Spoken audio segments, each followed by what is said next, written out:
Bismillahirrahmanirrahim. Assalamu alaikum students. I am Wajid Ali Kambo, your chemistry teacher. Student, I welcome you in our topical test session for MDCAT. This test session is not only important for MDCAT aspirants, but as well all kind of entrance test aspirants. Today our topic is very important, that is quantum numbers. ये जो topic है इससे relevant आपके exam में question हर सूरत आना है. सो आज का लेक्चर बहुत इंपॉर्टेंट है. We are studying the unit 2 and this is the second lecture of unit 2. Let's start. The principal quantum number of an atom is related to the option A size of the orbit, option B spin angular momentum, option C orbital angular momentum and option D orientation of the orbitals in space. मैं कुछ बातें आपको principal quantum number के बारे में बताना चाहता हूँ. स्टूडेंट, ये हमारा पहला क्वेश्चन है और इस क्वेश्चन में हमने फोकस किया हुआ है principal, PRINCIPAL, principal quantum number. Principal quantum number जो है हम इसको n से रिप्रेजेंट करते हैं, स्मॉल n से. प्रिंसिपल क्वांटम नंबर हमें क्या बताता है? प्रिंसिपल क्वांटम नंबर हमें बताता है, ये ऑर्बिट के बारे में बताता है. ऑर्बिट को हम शेल भी कहते हैं, ऑर्बिट को हम एनर्जी लेवल भी कहते हैं, एनर्जी लेवल. और बॉहर जो है ना, बॉहर इन्हें सर्कुलर पाथ कहता है, सर्कुलर पाथ. बहरहाल सर्कुलर पाथ. मैं तो इन्हें ऑर्बिट कहूँगा, शेल कहूँगा, एनर्जी लेवल कहूँगा. अब एक बात ध्यान रखना है कि ऑर्बिट और शेल में बहुत डिफरेंस है, लेकिन आसानी की खातिर मैं दोनों को सेम ही कंसीडर करूँगा. तो ऑर्बिट, शेल, एनर्जी लेवल, इन सब के बारे में हमें प्रिंसिपल क्वांटम नंबर गाइड करता है. इनमें इलेक्ट्रॉन की लोकेशन को डिस्क्राइब करता है. हम ना प्रिंसिपल क्वांटम नंबर इसको n से, और इसकी वैल्यू जो है ना वो है n that is equal to 1 2 3 4 5 up to infinity. अच्छा, हम इन्हें ना शेल भी कहते हैं. ये जो फर्स्ट ऑर्बिट है that is called k shell, ये जो सेकंड ऑर्बिट है that is called l shell, ये m shell, fourth one is n shell, fifth one is o shell and so on. ये आ गया. अब प्रिंसिपल क्वांटम नंबर जो है, प्रिंसिपल क्वांटम नंबर ये हमें क्या क्या बताता है? यानी अगर मैं एप्लीकेशंस की बात करूं कि प्रिंसिपल क्वांटम नंबर की एप्लीकेशंस क्या है, जितनी मैं बातें बता रहा हूं ना, एटलीस्ट ये तमाम बातें आपको आनी चाहिए. प्रिंसिपल क्वांटम नंबर हमें रेडियस के बारे में बताता है, radius of an orbit. Principal quantum number हमें एनर्जी ऑफ एन ऑर्बिट के बारे में बताता है. प्रिंसिपल क्वांटम नंबर हमें साइज ऑफ ऑर्बिट के बारे में, ऑर्बिट, इसका मतलब है जो हमारा ऑप्शन होगा वो यही होगा, साइज ऑफ ऑर्बिट. और हम क्या कहते हैं कि size of orbit is directly proportional to n. जिस ऑर्बिट की n की वैल्यू बढ़ती जाएगी उसका साइज भी बढ़ेगा. यानी अगर आपके पास n की वैल्यू, ये न्यूक्लियस है, अगर आपके पास n की वैल्यू 1 है तो ऑर्बिट का साइज कम है. n की वैल्यू बढ़ गई तो ऑर्बिट का साइज भी बड़ा हो गया. n की वैल्यू और बड़ी हो गई तो ऑर्बिट का साइज और बढ़ गया. और ये साइज बढ़ता जा रहा है, ज्यादा स्पेस ऑक्युपाइड होती जा रही. ये है when n is equal to 1, this is when n is equal to 1, this is when n is equal to 2, this is when n is equal to 3. जैसे n की वैल्यू बढ़ती है 1 2 3, साइज ऑफ ऑर्बिट भी बढ़ता है. बढ़ना भी चाहिए, क्योंकि first orbit it occupies 2 electron, it occupies 8 electron, it occupies 18 electrons. As the number of electron increases, the more space is required to accommodate those electrons. चौथी बात और बहुत बड़ी इंपॉर्टेंट है, जिसको मैं बार बार जिक्र करूंगा, वो है ये formula 2n square. This formula tells us number of electron in shell, number of electron in orbit. इसको all these are information we get from principal quantum number. Student, बिल्कुल इसी तरह मैं और भी चीजें आपके साथ डिस्कस करना है. एक टाइम हम पढ़ते हैं एंगुलर मोमेंटम, ये मैं अदर ऑप्शन जो है ना उनको डिस्कस कर रहा हूं. Angular momentum. एक हम पढ़ते हैं ऑर्बिटल एंगुलर मोमेंटम. एक हम टर्म पढ़ते हैं स्पिन एंगुलर मोमेंटम, ये हम डिफरेंट टर्मिनोलॉजी पढ़ते हैं। Angular momentum is also called orbit momentum, orbital नहीं, ऑर्बिट, एंगुलर मोमेंटम। और एंगुलर मोमेंटम के बारे में हमें बोहर ही बताता है। वो कहते हैं कि angular momentum MVR that is equal to NH/2π, that is angular. MVR angular momentum किसके इक्वल है? जब तक आपको n की वैल्यू नहीं ना आएगी तब तक आप एंगुलर मोमेंटम फाइंड आउट नहीं कर सकते। What is n? n is the principal quantum number. इसका मतलब है angular momentum it concerns with principal quantum number. We have the orbital angular momentum, orbital angular momentum हम इसको L से represent करते हैं, and that is equal to L into L+1 √H/2π। ये अब what is L? L is the mutual quantum number. इसका मतलब है this orbital angular momentum it concern with the ऐसी mutual quantum number. Similarly if I replace L by S into S+1 √H/2π, spin angular momentum. एक और जो option था that is orientation of orbital in space, orientation, arrangement of orbital in 3-dimensional space. Student, so for this question our correct option is A, size of the orbit. Quantum numbers have all of the following application except, ये 4 application, इनमें से एक नहीं है। Remaining 3 applications are of quantum numbers. First of all, used to determine ionization energy. Student, it should be kept in mind there is no concern of quantum numbers with ionization energy, no concern at all. It means your option A is correct, but I will explain the other option as well. Used to determine the period of the period. क्या ये I'm moving toward second question. क्या quantum numbers हमें period of elements के बारे में बताते हैं? Yes, why not? Why not? देखें, जब मैं आपसे क्या कहता हूं, मैं कहता हूं जी नंबर ऑफ शेल्स या ऑर्बिट कह लो, that is equal to period of element, अब ना number of shells that is equal to period of element. एक और बात, फार्मूला क्या है? 2n², number of electrons in N orbit या शेल कह लो, ये 2 बातें ज़हन में बिठाओ। क्वेश्चन क्या, मैं समझाना क्या चाहता हूं, क्या क्वांटम नंबर्स हमें किसी एलिमेंट के पीरियड के बारे में बताते हैं? मैंने कहा पहली बात ये ध्यान में रखो, जिस एलिमेंट के जितने शेल्स होंगे वही उसका पीरियड होगा। सपोज मेरे पास सोडियम की एग्जांपल है Na, the atomic number of sodium is 11। According to this 2n², we have K shell, L shell, M shell. According to this formula, K shell has maximum of 2 electrons, L shell has maximum of 8 electrons, and M shell has maximum of 18 electrons. According to this formula. So out of 11 electrons, 2 electrons are accommodated in K shell, 8 in L shell, while the remaining 1 that is in M shell. So how many shells are there in sodium atom? There are 3 shells, K, L, M. Number of shells 3. So sodium belongs to third period. It belongs to period number 3. It belongs to third period. अब next एक और बात, used to determine valency of element. क्या valency of element का, इसी में आ जाओ। अब पहले period की बात, अब valency of element. क्या वैलेंसी ऑफ एलिमेंट का क्वांटम नंबर से कोई रिलेशन है? यस है। हम मैग्नेटिक क्वांटम नंबर पढ़ते हैं जिसमें हम ऑर्बिटल का जिक्र करते हैं, और ऑर्बिटल में एक टर्म आते हैं डीजेनरेट ऑर्बिटल्स, और वही टर्म आप हुड्स रूल में ले जाते हैं। अब हुड्स रूल में क्या है कि when degenerate orbitals are available and you have to accommodate more than 1 electrons, the electrons are accommodated, are placed in different orbital with same spin. ये हुड्स रूल है। ये देखें ना, मैं आपको एफएससी नहीं पढ़ा रहा, मैं आपको एंटीटेस्ट थ्योरी वो नहीं पढ़ा, ये प्रेप क्लासेस नहीं है, ये जो है ये एमसीक्यूज क्लासेस है।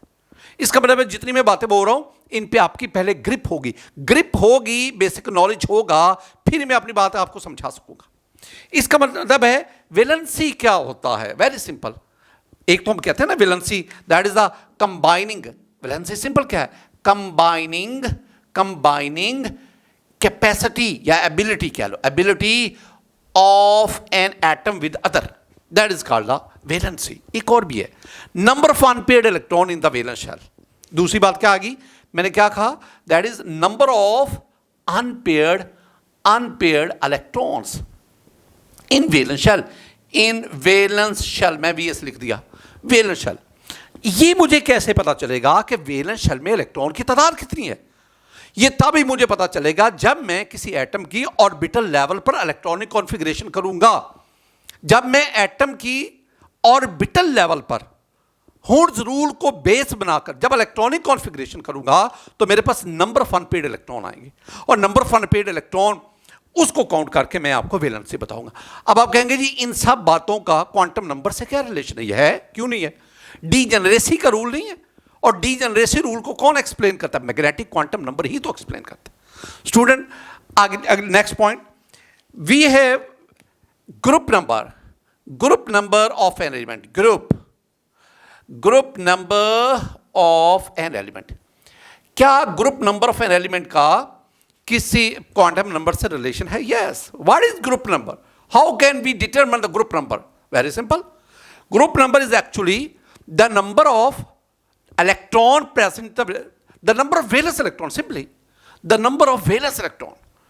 ग्रुप नंबर क्या है? Number of valence electron, number of valence electrons. तो किसी एलिमेंट के वैलेंस शेल में जितने इलेक्ट्रॉन्स होंगे वही उसका ग्रुप नंबर होगा। अच्छा, मुझे कैसे पता चलेगा? देखो, आप क्लोरीन की बात करो, एटॉमिक नंबर 17। मैं यही बात जो मैंने यहां पे की है ना, उसी बात को मैं रिवाइज करता हूं। अब 17 electron, K shell 2 electron, L shell 8 electron, M shell 7 electron. Count कर लो, 8 to 10 17 इलेक्ट्रॉन अकोमोडेट हो गए। This is the valence shell, M is the valence shell. How many electron it has? It has 7 electron. कहां से पता चला? मुझे 2n² से पता चला। 2n² किसने दिया? वो प्रिंसिपल क्वांटम नंबर दे दिया, क्वांटम नंबर से आया। इसका मतलब है कि it has 7 electron in the valence shell, so chlorine belongs to 7th A group.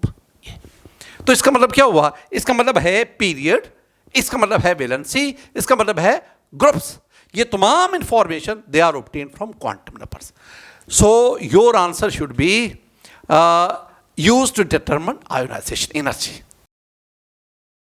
The maximum number of electrons in electronic shell can be calculated by using formula.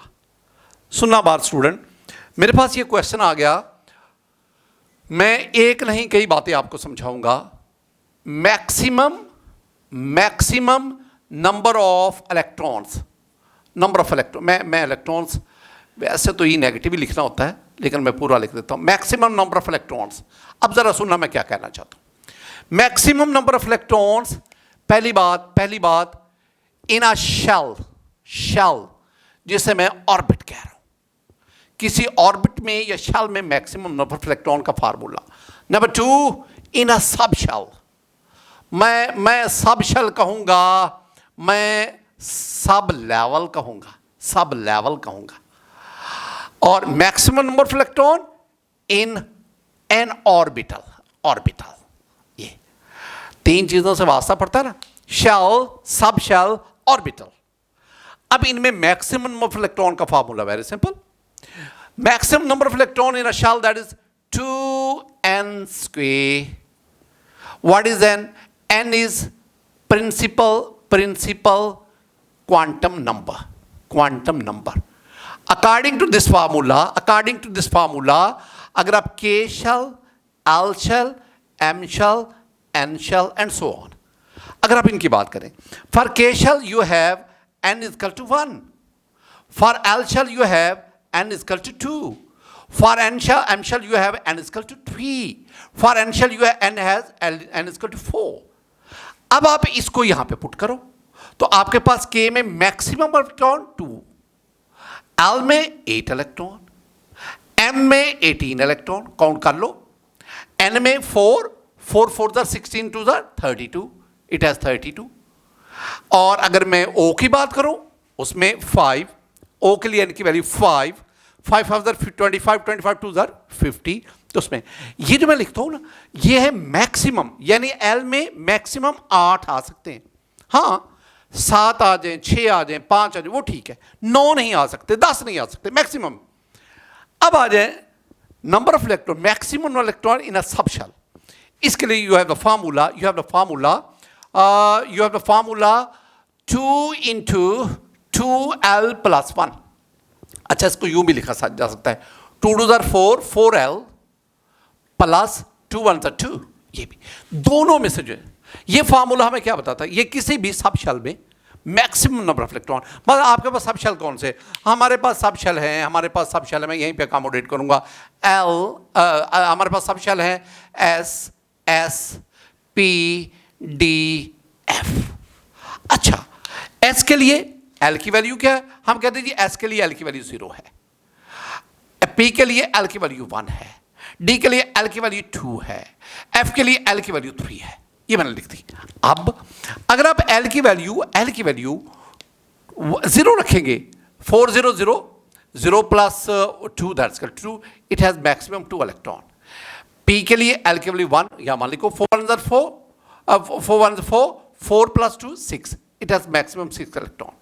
D के लिए L की value 2 4 2 8 8 to 10, that is 3 4 3 12 12 to 14, it can accommodate maximum 14 electron. Next ये आ गया हमें orbit में maximum electron 2n square, subshell में 2 into 2L plus 1 या 4L plus 2। What about the orbital, N orbital. मैं एक सेंटेंस लिखना चाहूंगा, याद रखना एन ऑर्बिटल मैं यहीं से शुरू करूंगा। एन ऑर्बिटल कैन accommodate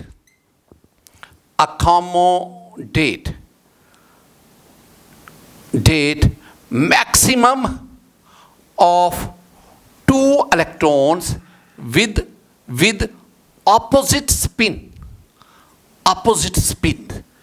ये जो मैंने लिखा ना, ये बता रहा है कि एक ऑर्बिटल में ये ऑर्बिटल है, सपोज ये ऑर्बिटल है 2px, suppose it has 2 electron with opposite spin, एक क्लॉकवाइज एक एंटी क्लॉक, मैक्सिमम 2 आ सकते हैं। हाँ एक भी आ सकता है, कोई बात नहीं, एक भी आ सकता है, लेकिन 2 से ज्यादा नहीं आ सकते। और ये जो मैंने लिखा है ना, orbital can accommodate maximum 2 electron with opposite spin, this one is actually the Pauli exclusion principle, वो हमें बताता है। स्टूडेंट ये मैंने 3 बातें आपके सामने लाई। अगर आप इन चीज़ों को देखेंगे तो स्टूडेंट आपके पास जो ऑप्शन आएगा कि एक इलेक्ट्रॉनिक शेल यानी ऑर्बिट में मैक्सिमम इलेक्ट्रॉन का formula 2n square, 4D is correct option. The letters S P D and F are used to represent which quantum number. Student हमारे पास ना एक और चीज़ आ गई, और एक और quantum number, that is AZIMUTHEL, azimuthal quantum number. ये जो एजीम्यूथल है ना, एजीम्यूथल टेक्निकली ये जो टर्म है ये मैथ में या नेविगेशन में यूज होती है। हॉरिजेंटल डिस्टेंस उसको मेजर करने के लिए टर्म इस्तेमाल हो रही होती है, एजीम्यूथल। हम इसको 2 और भी नाम देते हैं। हम इसे एंगुलर मोमेंटम और it is also called subsidiary quantum number, हम इसको ये 2 और भी नाम देते हैं। अच्छा, ये हमें क्या बताता है, ये हमें ना सब शेल्स के बारे में बताता है, सब शेल्स के बारे में। ये हमें ना सब इनर्जी लेवल के बारे में बताता है। अब ये बात ध्यान में रखें, बाज़ दफ़ा क्वेश्चन में आपको सब शेल बोला जाता है, बाज़ दफ़ा सब इनर्जी लेवल बोला जाता है। हम इसको किससे रिप्रेजेंट करते हैं? Azimuthal quantum number is represented by L, it's value start from 0 1 2 3 4 5 up to, ये बहुत इंपॉर्टेंट है, n-1, ये इंपॉर्टेंट है, ये L की वैल्यू है। अच्छा, तो ये तो हमें सब शेल, हम तो सब शेल पढ़ते हैं SPDF, वो कहाँ गए हैं?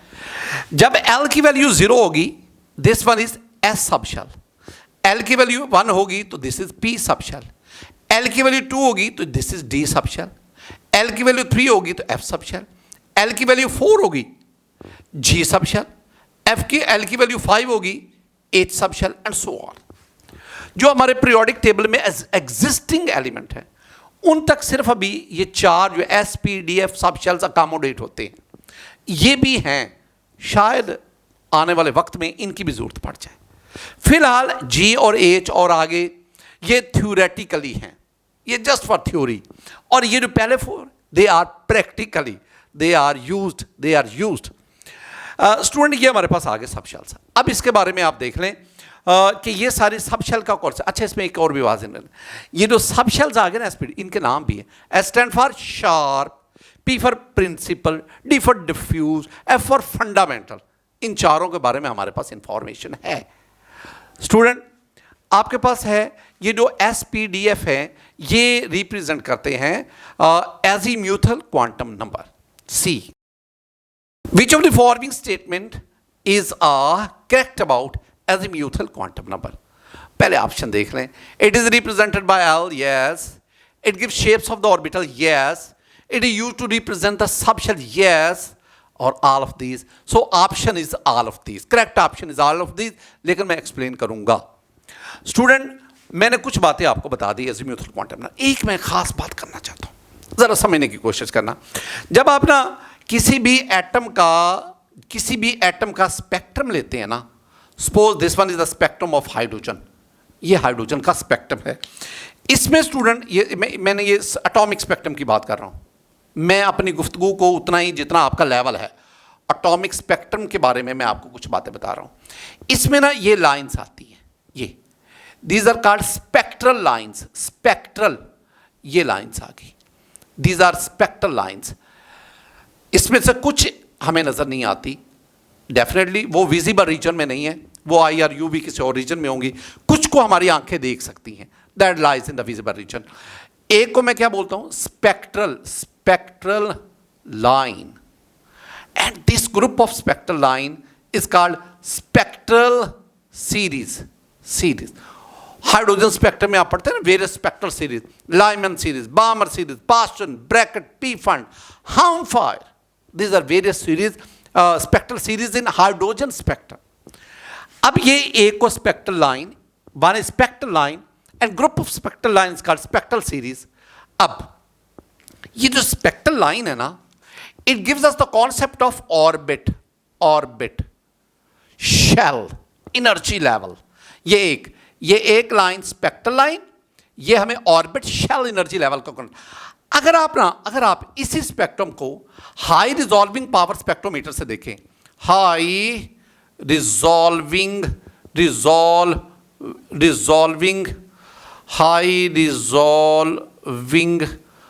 पावर स्पेक्ट्रोमीटर, अगर आप किसी हाई रिजॉल्विंग पावर स्पेक्ट्रोमीटर से इसको ऑब्जर्व करें तो ये जो एक लाइन है, ये हमें एक नहीं, ये आगे छोटी छोटी और लाइन में डिवाइड होती नजर आती है।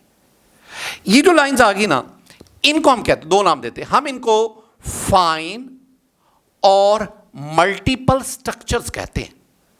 मल्टीपल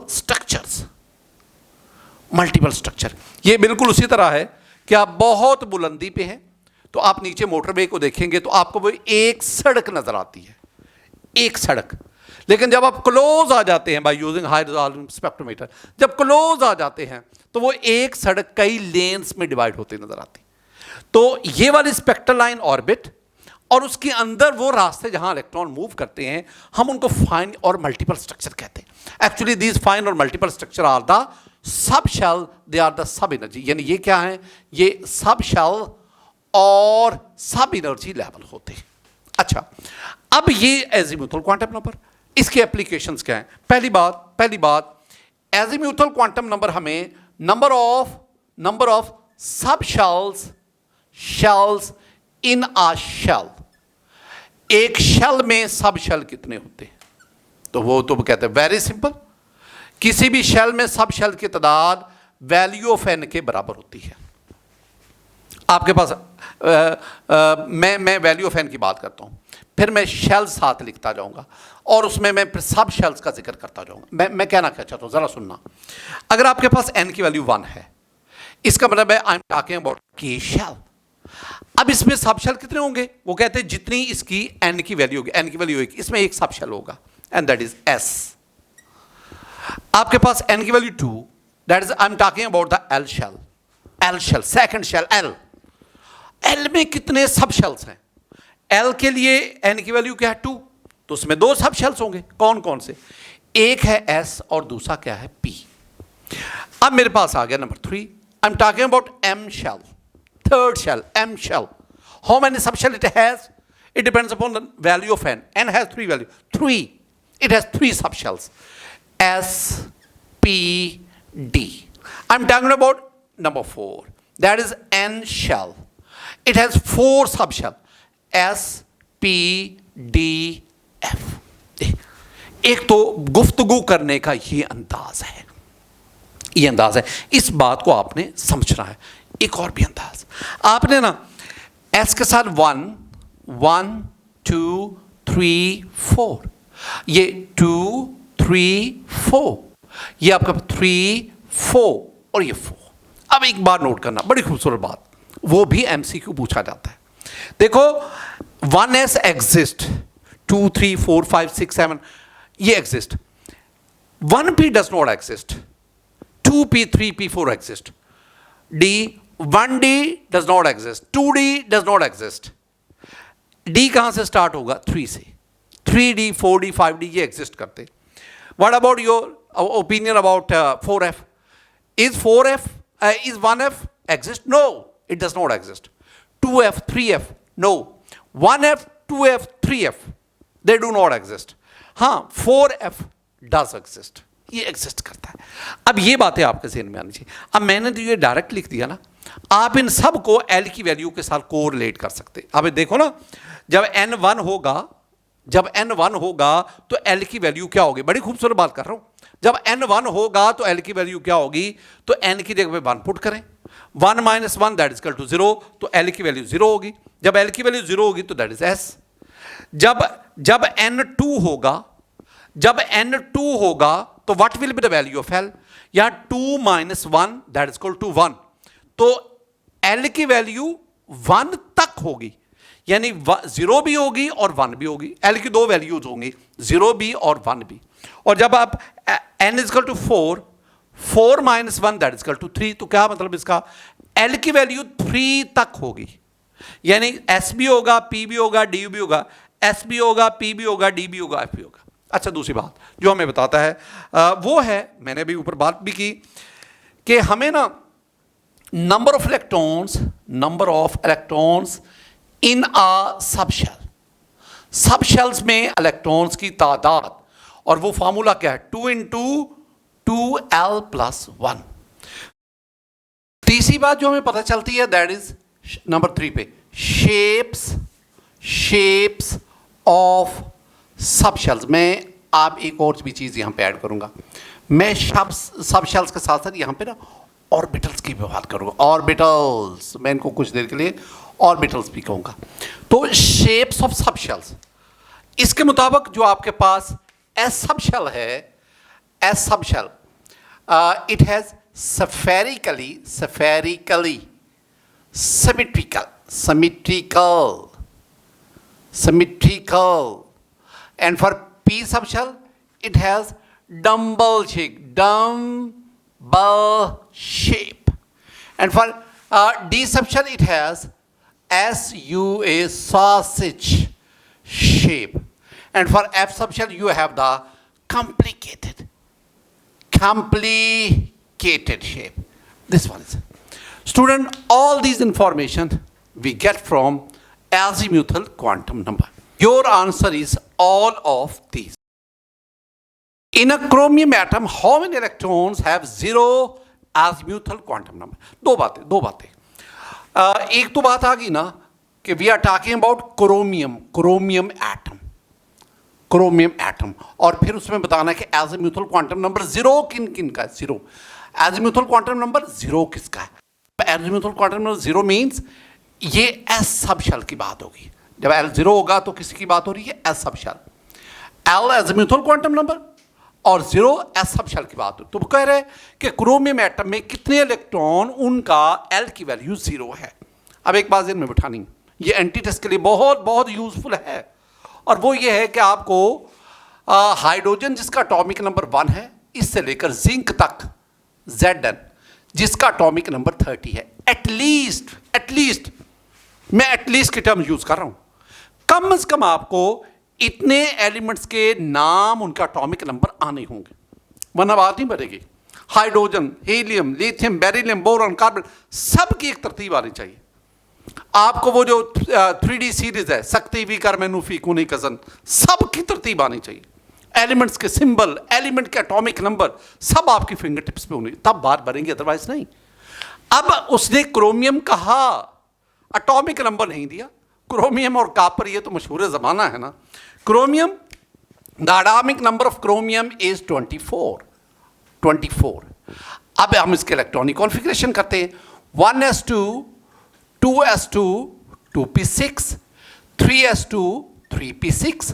अगर आप यहां तक काउंट करेंगे ना, 18 इलेक्ट्रॉन्स अकोमोडेट हो गए।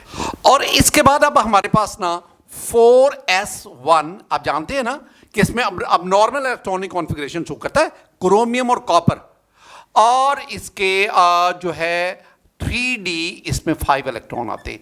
3D में 5 इलेक्ट्रॉन्स की खातर ये अब नॉर्मल, ये n+l रूल को डिसोबे कर रहा होता है। बहरहाल मैं उसकी तरफ नहीं जा रहा। अब आपने इसमें काउंट करना है कि L0, I mean number of electron in s सब शेल्स, इन s ऑर्बिटल्स। तो अब आप इसमें देख लें, s ऑर्बिटल्स ये हमारे पास है, ये s orbital, 2 electron 2 electron 2 electron 1 electron, 2 4 6 1 7। इसका मतलब है कि वो इलेक्ट्रॉन जिनके लिए L0 है, एज़ीमुथल क्वांटम नंबर 0 है, उनकी तादाद 7 है, वो 7 इलेक्ट्रॉन्स है। Student, so for this question our correct option is B. If the principal quantum number in an atom equal to 4, n4 हो गया, principal quantum number 4, how many values of the angular or azimuthal quantum number are possible? अब जिक्र करा दो बातें इस question के लिए। पहले तो बहुत आसान सी बात है ना, आपको ना मैंने कहा कि L that is equal to 0 1 2 3 4 up to n-1। मैं बार बार कहता हूं कि ये इंपॉर्टेंट है, n-1। अब उसने क्या कहा? उसने कहा कि अगर प्रिंसिपल क्वांटम नंबर यानी n, अगर इसकी वैल्यू 4 होगी तो बताओ L जो है, आई मीन एज़ीमुथल क्वांटम या एंगुलर क्वांटम नंबर, उनकी पॉसिबल कितनी वैल्यूज होंगी? भाई वेरी सिंपल, आप ये जो 4 है यहां पे 4 पुट करो। अगर मैं 4 लगाता हूं, 4 - 1 दैट्स इक्वल टू 3। अब यहां पे बड़ी खूबसूरत बात है, अब ये मत समझिएगा कि अगर n 4 होगा तो L की वैल्यू 3 होगी, ये गलत है। 3 होगी नहीं, 3 तक होगी, 3 होगी नहीं, 3 तक होगी।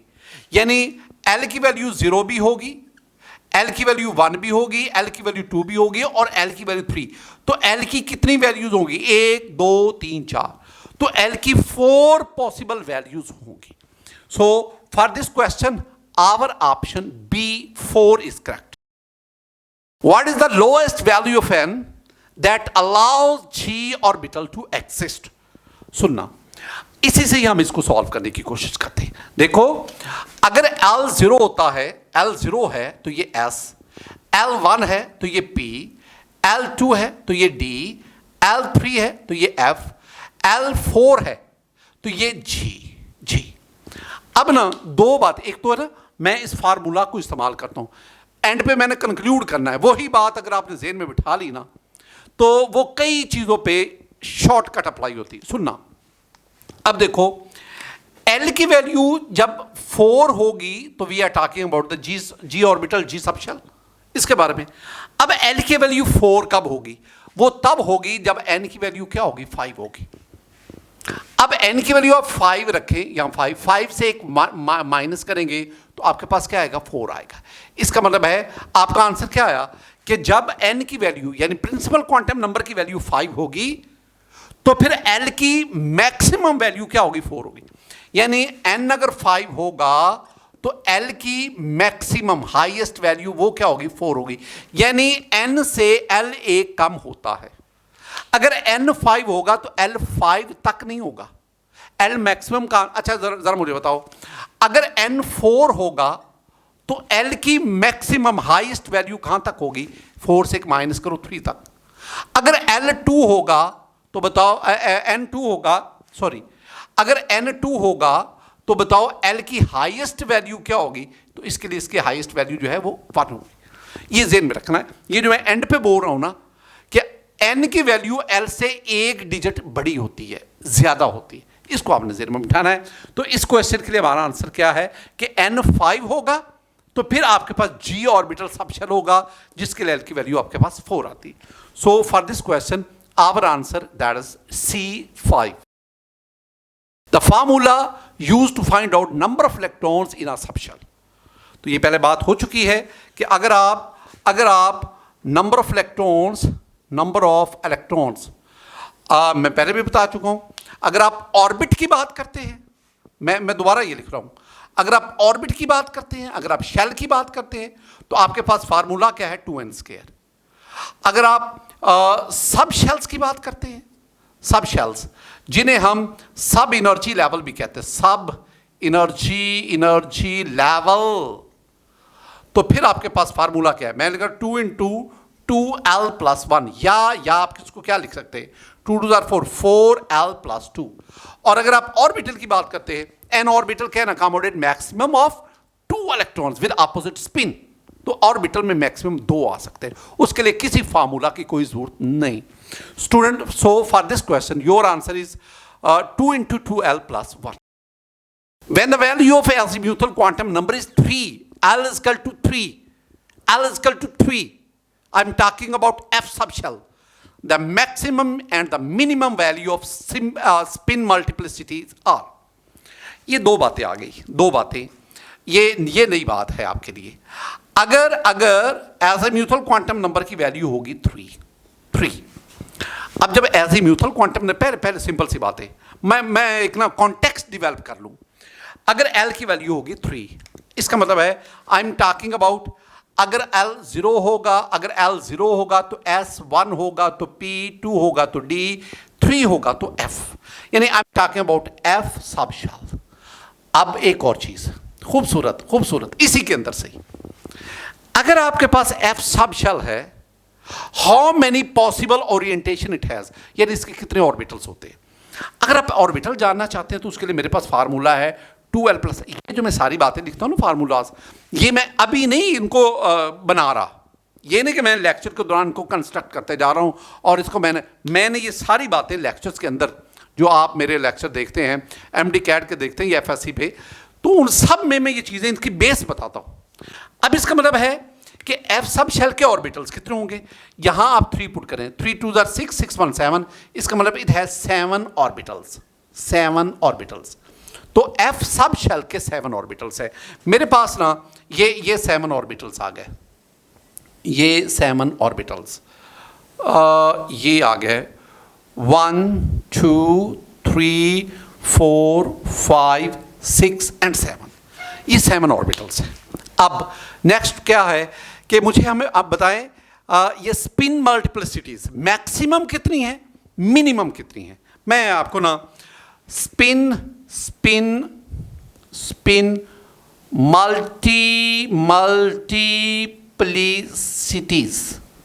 मल्टीप्लिसिटीज इसका फार्मूला है, that is 2s+1। It tells us 2s+1. What is S? S is the spin number, spin value। अच्छा सुनना बात, मैक्सिमम कब होगी, मैक्सिमम होगी इधर आपके पास 1 2 3 4 5 6 और 7। अब याद रखना, जब मैं ये एक इलेक्ट्रॉन, ये मैं दोनों हेड से लगा दूं, दोनों एरो साइड पे लगा दूं या एक लगा दूं, बात एक ही है। इसके लिए हम S की वैल्यू लेते हैं हाफ, 1/2, और अगर ये नीचे से ऊपर जा रहा है तो मैं इसे कहता हूं क्लॉकवाइज। और इसके लिए आम तौर पर, मैं आम का लफ्ज यूज कर रहा हूं, आम तौर पर, ऑर्बिट्रेरली, कन्वेंशनली मैं डेविएट करूँगा, इसलिए मैं ज़ोर दे के बातें बता रहा हूँ। तो इसको मैं प्लस ले लेता हूँ, तो plus half plus half plus half plus half plus half, ये 7 है ना, तो 7 मल्टीप्लाई बाय प्लस हाफ, तो ये आपके पास बन गया 7/2। इसका मतलब है कि आपके पास जो एस की वैल्यू आ गई ना, एस की वैल्यू वो है 7/2। Maximum unpaired electron in 7 orbital में 7 ही आ सकते हैं अनपेड इलेक्ट्रॉन। इसका मतलब है कि अगर मैं यहाँ पे लिखूँ 2 into multiply by 7/2 plus 1, student 2 1 2 और 7 1 8 आ गया। ये आ गया maximum spin multiplicities. Minimum spin multiplicities क्या होंगे? मिनिमम क्या? मिनिमम तो यही है ना, इनमें कोई भी इलेक्ट्रॉन ना हो, कोई भी इलेक्ट्रॉन ना हो, मिनिमम यही हो सकता है ना। अब इलेक्ट्रॉन नहीं होगा तो यहां 0 आ जाएगा, 2 0 0 और प्लस 1, इसका मतलब 1 आ जाएगा। ये आपके पास 1 आ जाएगा। ये आ गया मैक्सिमम मल्टीप्लिसिटीज। कब? when 7 orbitals have all unpaired electron, where you have 7 unpaired electron, each electron contribute 1/2, so the total spin orientation, spin number of all these is 7/2. मैंने फार्मूला में पुट किया तो maximum spin multiplicities that is 8। Minimum क्या हो सकती है? Minimum यही है ना, दो सिचुएशन, या तो कोई भी इलेक्ट्रॉन ना हो, when there is no electron we have 1। एक और भी है, यहां भी सारी पेयरिंग कर दो। जब सारे के सारे पेड अप हो जाएंगे, अब ये वाला प्लस हाफ, ये वाला माइनस हाफ, दोनों का सम क्या आ गया? 0। अगर पेड अप होंगे तो वो एक दूसरे की स्पिन को कैंसिल आउट करेंगे, तो ओवरऑल एस की वैल्यू क्या आ गई? 0। तो 0 दो सूरतों में आती है, एक जब कोई भी इलेक्ट्रॉन नहीं होगा, या दूसरी बात जब ऑल आर पेड अप, जब पेड अप हो जाएंगे। तो दोनों सूरतों में एस की वैल्यू 0 आएगी, और 0 की सूरत में आपके पास मल्टीप्लिसिटी, स्पिन मल्टीप्लिसिटी जो होगी 1। तो this is maximum and this one is minimum, 8 1। Student, for this question our answer is beta 8 1। Identify the correct option associated with the shape of P orbital.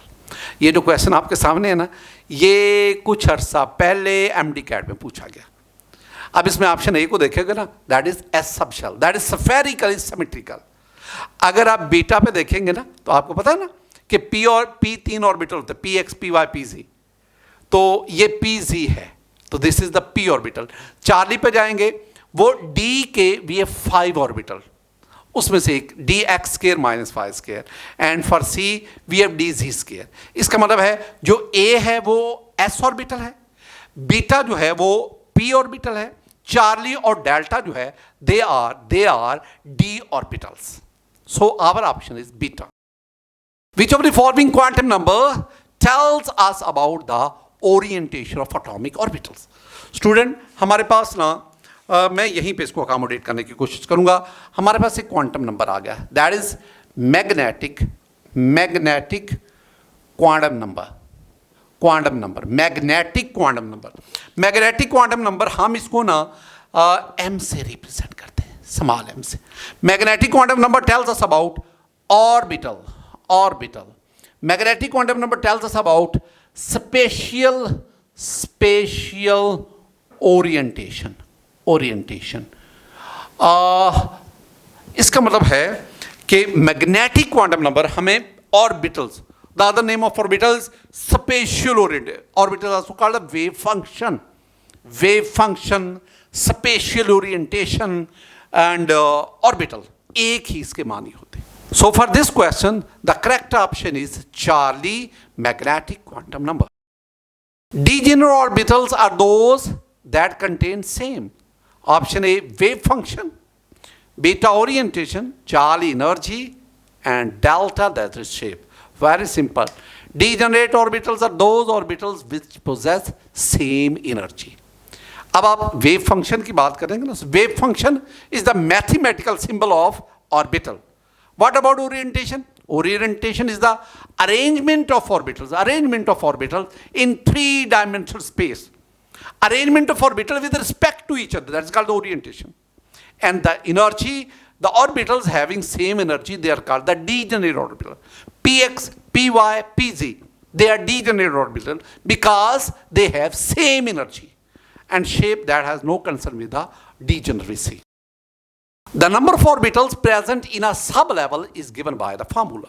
Student, मेरे पास question आ गया, दो बातें जरा ना यहाँ पे ना, यहाँ गुफ्तगू बहुत बारीक है, बहुत बिल्कुल ऐसे जैसे अपना तलवार के ऊपर चल रहे हैं, बहुत बारीक है बात, जरा मिक्स नहीं करनी। को पूछा क्या गया, number of orbitals in a sublevel, number of orbitals in a sublevel. मैं सब लेवल नहीं कहता, मैं कहता हूँ सब शेल। हाँ, मैं बार बार कहता हूँ सब शेल्स को हम सब लेवल भी कहते हैं, लेवल। अच्छा, शेल को हम इनर्जी लेवल कहते हैं और सब शेल को हम सब इनर्जी लेवल कहते हैं। अब मेरे पास सब इनर्जी लेवल, उसमें फार्मूला क्या, formula is very simple, 2L + 1 that's equal to M। ये जरा देखना, मेरे पास सब शेल्स क्या हैं, मेरे पास सब शेल्स मेरे पास, और उसके लिए M की वैल्यू क्या क्या आती है, और इससे मेरे पास उनके पास नंबर ऑफ ऑर्बिटल्स आ जाएंगे।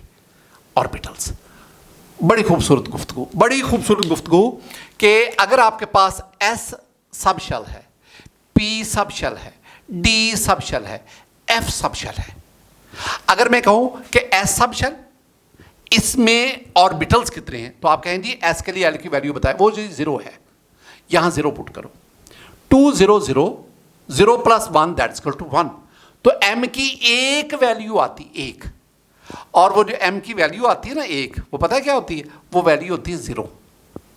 इसका मतलब है कि S सब शेल का एक ही ऑर्बिटल है, उसका नाम है S ऑर्बिटल। अब आओ, ये बात अभी नहीं आप पिक करेंगे, अगली गुफ्तगू में पिक करेंगे। How many orbitals P sub shell has? For P the value of L is equal to 1, put 1 here, 2 1s are 2, 2 + 1 3. M has three values, -1, 0, +1. It means P sub shell has three orientation in space. It has Px, it has Py, it has Pz. Let's talk about the D sub shell. How many orbitals it has? For D, the value of L is equal to 2. Put 2 here, 2 2s are 4, 1 5. It has 5 values. It's a 5 values. -2, -1, 0, +1, +2. And we have D, dxy, dyz, dzx, dx square minus y square, and we have dz square. These are 5 orbitals of D subshell. As far as the F subshell is concerned, L is 3. Put 3 here, 3 2s are 6, 1 7. It has 7 values of M. -3, -2, -1, 0, +1, +2, and +3. It means it has 7 orbitals. Ab number of orbitals in a subshell. This one is the important. Number of orbitals in a subshell. Space में जब आप किसी atom को magnetic field में place करते हैं तो वो स्पेस में 3 डायमेंशनल स्पेस में जितनी ओरिएंटेशन अज्यूम करता है, spatial orientation, that is called the orbitals of that subshell. For this question our answer is 2L + 1 beta. When L is equal to 2, the number of possible orbitals in the subshell. Look at this. मैंने अभी बात की है. When L is equal to 2, when L is equal to 2, the value of M is 1, 2, 3, 4, 5. Value of M is -2, -1, 0, +1, and +2. So it has 5 possible orbitals. तो M की जितनी values आएंगी उतने उसके ऑर्बिटल्स होंगे. The answer is beta 5. The number of orbitals in an orbit is given by. Look at this. This one is number of orbitals in a subshell. Look at, मैंने पहले भी कहा ना, बहुत बारीक बातें हैं, बहुत बारीक है. अब क्या है, उसी को देखना. मैं क्या चेंज करता हूं, मैं चेंज ये करता हूं कि number of orbitals in N orbit, मैं ऑर्बिट को शेल भी कहता हूं. किसी शेल में, किसी ऑर्बिट में ऑर्बिटल्स की तादाद कितनी होगी, what is the formula? Formula is very simple, N square, N square.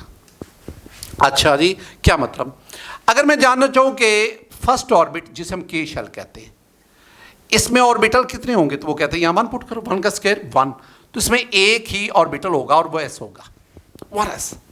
अगर मैं बात करूं n is equal to 2, second orbit, L shell, how many orbitals it has? Orbitals it has. Put 2 here, 2 2s are 4. It has 4 orbitals, 4. 2s, 2px, 2py, 2pz. All these 4 orbitals are present in second shell. If you have the n is equal to 3, it is m shell. अब इस m shell में third orbit में orbitals कितने हैं? 3 3s are 9. It has 9 orbitals. That is 3s, 3px, 3py, 3pz. Similarly, 3dxy, 3dyz, 3dxzx, 3dzx square minus y square, and 3dz square. Count these: 1 2 3 4 5 6 7 8 9. It has 9. It has 1 orbital. It has 4 orbital. 2 2s are 4. It has 9 orbital. Acha, tell me, if in case of fourth orbit, n is equal to 4, that is n shell. How many orbitals it has? 4 4s are 16. It has 16 orbitals. अब आपने इन बातों को ज़हन में बिठाना. So for this question, our answer is very simple. That is n square. In spectrum, the spin motion of electron is responsible for. अब जरा बात को सुनना. मेरे पास एक क्वेश्चन आ गया, जो न्यू जो है क्वांटम फिजिक्स जो है वो हमें क्या बताती है? क्लासिकल फिजिक्स नहीं, क्वांटम फिजिक्स. क्वांटम फिजिक्स हमें बताती है कि this is the nucleus of an atom, और ये वो पाथ है जहां पे इलेक्ट्रॉन रिवॉल्व करता है. अब जब इलेक्ट्रॉन इस पाथ पे रिवॉल्व करता है ना, तो इलेक्ट्रॉन दो तरह की मोशन शो करता है. एक अराउंड द न्यूक्लियस, ये वाली जा रही है, और एक अराउंड इट्स एक्सिस. अब जब इलेक्ट्रॉन अपने एक्सिस के, this one is the electron, जब ये अपने एक्सिस के गिर्द क्लॉकवाइज या एंटी क्लॉकवाइज दोनों मूव करता है. पता कहां से चलता है? पता तब चलता है जब हम इसके स्पेक्ट्रम में डाउलेट लाइन स्ट्रक्चर्स को देखते हैं. डाउलेट लाइन स्ट्रक्चर्स. अब इसमें देखिएगा, ऑप्शन को जरा देखिएगा. ऑप्शन ए है स्पेक्ट्रल लाइंस. हाँ, मैंने कहा ना, spectral lines give us the idea of orbit shell. Spectral line हमें ऑर्बिट शेल का आइडिया देती. दूसरा क्या है? Doublet line structure. ये हमें स्पिन रोटेशन का आइडिया देते हैं. स्पिन क्वांटम नंबर हमें बताता है. और फाइन स्ट्रक्चर क्या है? जब आप किसी भी स्पेक्ट्रम को हाई रिजॉल्विंग पावर स्पेक्ट्रोमीटर से देखते हैं, तो spectral line further fine structure में जो हमें सब शेल का कॉन्सेप्ट देते हैं. और डीजेनरेसी, वो तो हमें equal energy, that is termed as degeneracy. So your answer is beta. The quantum numbers of plus half and minus half for the electron spin represents. सारी बात को बताने से पहले मैं कुछ बताना चाहता हूं, जरा सुनना. अभी मैंने आपसे गुफ्तगू की है कि न्यूक्लियस के गिर्द इलेक्ट्रॉन दो तरह से रिवॉल्व करता है. एक इस तरह मूव कर रहा है अराउंड द न्यूक्लियस, और एक just like earth revolves around the sun. जमीन सूरज के गिर्द घूमती है इन एलिप्टिकल पाथ. जब जमीन सूरज के गिर्द एलिप्टिकल पाथ में रिवॉल्व करती है, उससे मौसम चेंज होते हैं. अब मैं बड़ी जिम्मेदारी से स्टेटमेंट बोल रहा हूं. जब जमीन सूरज के करीब होती है तो सर्दी होती है, और जब जमीन सूरज से दूर चली जाती है तो गर्मी होती है. आप कहेंगे सर आप उलट बोलते जा रहे हैं. मैंने इतनी जो गुफ्तगू आपके साथ की, कहीं पे मैंने कॉन्ट्रडिक्शन किया है? तो फिर इसको भी मैं सोच के बोल रहा हूं ना. जब जमीन सूरज के करीब होती है तो सर्दी होती है. आप कहेंगे जी सर इसका मतलब वो चूल्हे के करीब होंगे तो हमें ठंड लगेगी. नहीं, ये और बातें हैं. तो बहरहाल, और जब जमीन अपने एक्सेस के गिर्द, when earth revolves around its axis, उससे दिन रात चेंज होते हैं. बिल्कुल इसी तरह. तो इसका मतलब है अर्थ जब सूरज के गिर्द रिवॉल्व करती है तो वो यूं भी जा रही है और घूमती भी जा रही है. Similarly electron shows it's rotation around the nucleus. बिल्कुल. ये जो जब ये यूं मूव करता है, that is called spin rotation. ये क्लॉकवाइज भी होती है और एंटी क्लॉकवाइज भी. अब मैं कुछ बातें आपको बताना. आमतौर पर कन्वेंशनली, रवायती तौर पर कन्वेंशनली हम कहते हैं जब ये क्लॉकवाइज मूव करे, जब ये क्लॉकवाइज मूव करे, कन्वेंशनली पे जोर दे गया ना, तो हम एस की वैल्यू लेते हैं प्लस हाफ। ये जिम्मेदारी से कह रहा हूं, बट कन्वेंशनली। और जब ये एंटी क्लॉकवाइज वी से it is showed S minus half, anti minus half, clockwise plus half, positive clockwise, negative anti clockwise, anti negative. अच्छा, इसको जब हम रिप्रेजेंट करते हैं तो एरो ऊपर को शो करते हैं, फुल हेड एरो शो करो या हाफ हेड शो करो, और इसको जब हम शो करते हैं तो हम एरो को नीचे शो करते हैं। ये जो मैंने दो बातें आपको बताई है ना, ये जरूरी नहीं है कि आप इस तरह करें। ज्यादातर लोग क्या कह रहे हैं, क्लॉकवाइज को माइनस हाफ से शो कर दो, कोई फर्क नहीं पड़ेगा। लेकिन अगर इसको माइनस हाफ करोगे तो फिर एंटी को प्लस करना पड़ेगा। लेकिन मैं कहता हूं कि कन्वेंशनली ज्यादातर लोग इस पैटर्न को फॉलो करते हैं। ये कोई इतनी, यानी ये प्लस माइनस हो सकता है, ये कोई हरफ आखिर नहीं है। हाँ, एक बात हरफ आखिर है, ये जो स्पिन रोटेशन है, it has no concern with classical physics, it originates from quantum physics. ये क्वांटम फिजिक्स से, ये वेव फंक्शन, ये सारे के सारे वो क्वांटम फिजिक्स से ओरिजिनेट है। So look at the options and all your thinking are failed here. The correct option is D, two quantum mechanics, spin states that have no classical analog. The correct set of four quantum numbers for the valence electron of rubidium. Valence electron of rubidium. I'm searching for the valence electron of rubidium. Look at this. I'm searching for rubidium. And then the valence electron of rubidium. मेरा अगर chemistry पे बहुत ज्यादा grip है ना, एक second में answer आ जाता है। अच्छा, अब जरा ना कॉन्टेक्स्ट देखना, मेरे माइंड में क्या है। मेरे माइंड में पहले ये है कि रुबिडियम है क्या, ये अल्कली मेटल है। Lithium, sodium, potassium, rubidium, then caesium, rubidium, this is alkali metal. Look at this, hydrogen is included in first A group but is not an alkali metal. It should be kept in mind. Hydrogen, lithium, sodium, potassium, rubidium, cesium. I'm concerning with rubidium. अब एक और बात, ऊपर से नीचे आओ, hydrogen का एक शेल है, इसके 2, 3, 4, 5, rubidium has 5 shells. It has 5 shells. पहली बात। अब ये फर्स्ट ए ग्रुप है। अगर आप इनकी वैलेंस शेल इलेक्ट्रॉनिक कॉन्फ़िगरेशन देखें, मैं आपको ना मकसद की तरफ ले जा रहा हूं।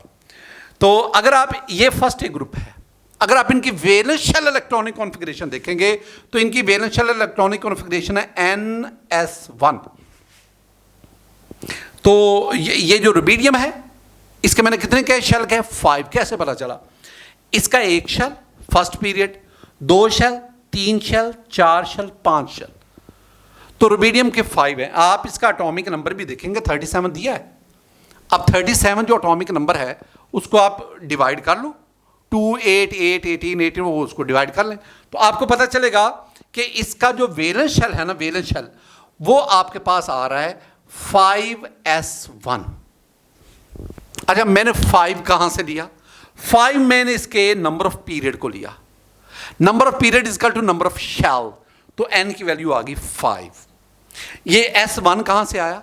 The valence shell electronic configuration of first A group is NS1, so I put N5 and S1। अब आप इस पे डट जाओ। मेरे अंदर 5 क्वांटम नंबर हैं और ये n इज कल्ड, n भी है, l भी है, m भी, l भी है, I am writing 0 here, m भी है और s भी है। प्रिंसिपल, एजीम्यूथल, मैग्नेटिक, स्पिन, चारों क्वांटम। अच्छा, कहां है? ये जो 5 है ना, this is actually the value of n और l। अब s पे आ जाओ। You know for s the value of l is equal to 0 और m देख लो, जब s 0 होगा, l 0 होगा तो m की भी एक ही वैल्यू है, और वो कौन सी है? 0। बताया आपको। अगर यहां पे 0 पुट करो तो आपके पास 2 0 0 0 + 1 1, तो m की एक वैल्यू आएगी, और वो कौन सी वैल्यू आएगी? अच्छा, ये बात नहीं बच्चा पिक करता। वो कहते जी, आप कहते सर m की एक वैल्यू आएगी, तो वो तो फिर यहां 1 पुट करें ना, तो आपने 0 पुट कर दिया ना, m की एक ही वैल्यू आएगी ना, तो जो वो वैल्यू m की आएगी वो 0 है। और s की value either it will be clockwise, when it will be clockwise then we have the plus half, और either it will be anti clockwise then it will be minus half, दोनों में से कोई एक हो सकती है। तो ये 4 क्वांटम नंबर की वैल्यूज मैंने आपके सामने लिखी। अब अगर आप इन ऑप्शंस को देखेंगे स्टूडेंट, अगर आप इन ऑप्शन को देखेंगे तो n 5 है, l 0 है, m 0 है, और s जो है ना वो प्लस हाफ है।